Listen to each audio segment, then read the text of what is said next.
Good morning, afternoon, evening, wherever you are in the world.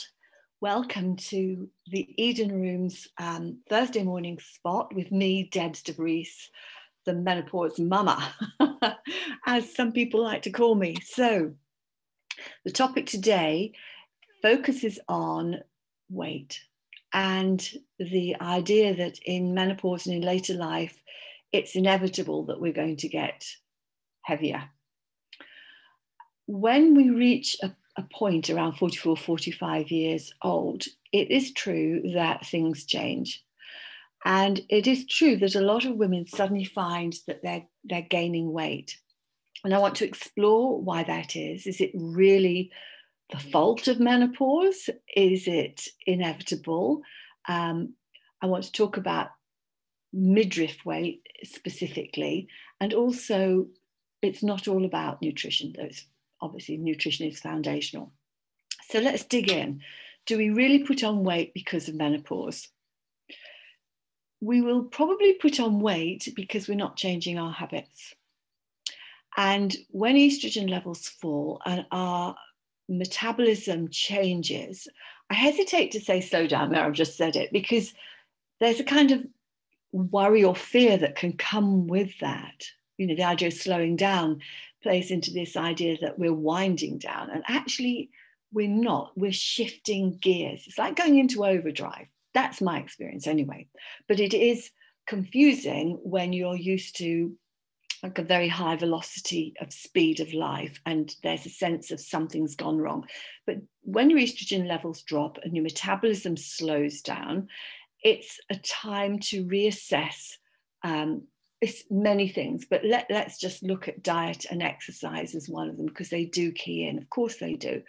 So things that we could burn up more quickly, particularly the more refined foods, your body will struggle with that. Alcohol, sugar, all the things that you know about. So it's a call to have a personal inventory of what you're eating and to understand that if you carry on eating things you used to, you may increase your weight. And I see menopause or perimenopause, I call it like the band of, a band tightens around you, the band of tolerance. And it's not just mental and emotional tolerance, though that does play into it. It's also what your body wants you to tolerate, because going forward, certain things are going to serve you better. You know, they're just going to serve you better to get you through the next half of your life. So when I hit perimenopause, I gave up slowly. I didn't throw it all out, and some things left me. I just didn't want them anymore, and I recognized that. And I ate more slowly and I ate fewer meals. So in a sense, it's not menopause making it happen, because that's happening. Menopause happens through us, not to us. It's us not adapting to it. So I wanted to talk about that because there is a sense that we can, outwit menopause. We can outwit nature. Personally, I don't think that's a great plan. So do assess your diet, your nutritional intake, and understand that you are going to need more of the easy to digest things like fruit, vegetables, fish, nuts, particularly those kind of good oily nuts, avocados, all the things you've probably heard from other places are great for you. And you're going to wean yourself off the other stuff. I would also recommend following a more yogic approach, so that you definitely got 3 hours before bedtime with an empty tummy, or at least so you don't eat close to bedtime. And in yogic practice, we tend to leave 4 to 5 hours between meals. Now, this might push you if you're feeling particularly low. So that's just something to work towards. I now eat a meal around, I'm not even going to call it breakfast, around 11, usually, unless I really can't. And then I have something else about 5 or 6, and that's me done. So I want to talk about jelly belly, because one of the things we feel is that we find this stubborn roll of fat, and we think of it as weight gain. Of course, it does have weight, but actually it's a clue that your body is stressed. It's producing too much cortisol. The cortisol effectively can't be absorbed into the body or used by the body. So the body turns it into a type of fat. And guess what? It puts it around your middle, not because it hates you, but because it wants to protect the delicate organs down there. They're the ones that get the most protection in the most dire circumstances, digestion, kidneys, and all that. So that's where it goes. So if you're creating too much cortisol, stress levels need to be looked at. Now, there's short-term stress and there's the accumulation of long-term stress as well. And this is something I'd look at because it's not all about food. I wanted to talk about the emotional content of how we eat and how we don't recognize our stress. We all need a certain amount of stress. It's not a bad thing per se. But when stress accumulates or it's running at a level where the body thinks that it's something bad's happening, we may not even be aware of that. Some of these things are quite low level. For example, not quite enough sleep, always having noise around, because the body has to filter that out. Never really spending enough time on your own. Even 40 minutes a day is brilliant for deregulation of the adrenals, which are super, super important at this time. Comfort eating, because we're not perhaps digging deep enough and looking at what our emotions are saying to us. The whole picture around stress is one that really is worth examining. Things that you've got used to, like, oh, I just put up with my credit card debt, crummy habits from my family, or not having enough time to myself. I've got used to it. Well, guess what? Perimenopause is a good time for you to look at it, turn around, face it, and decide what would be better.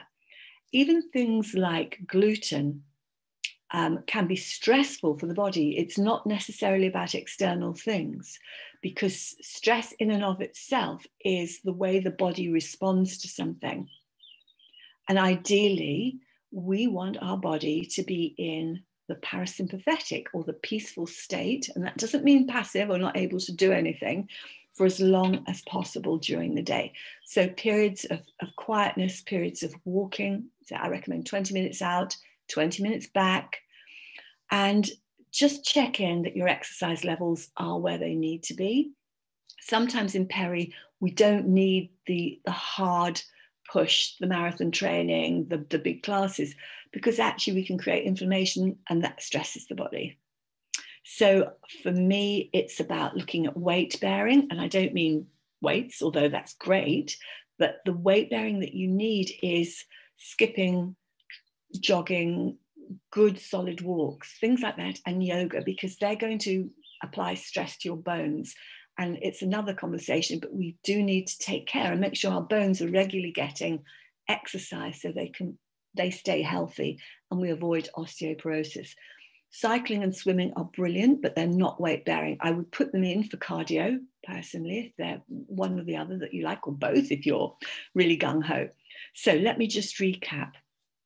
Do we really put on weight because of menopause?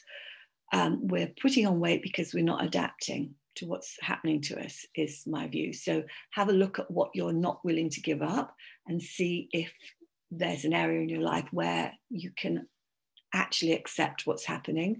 And let me tell you, it gets better. You know, this giving up actually provides you with more energy, not less.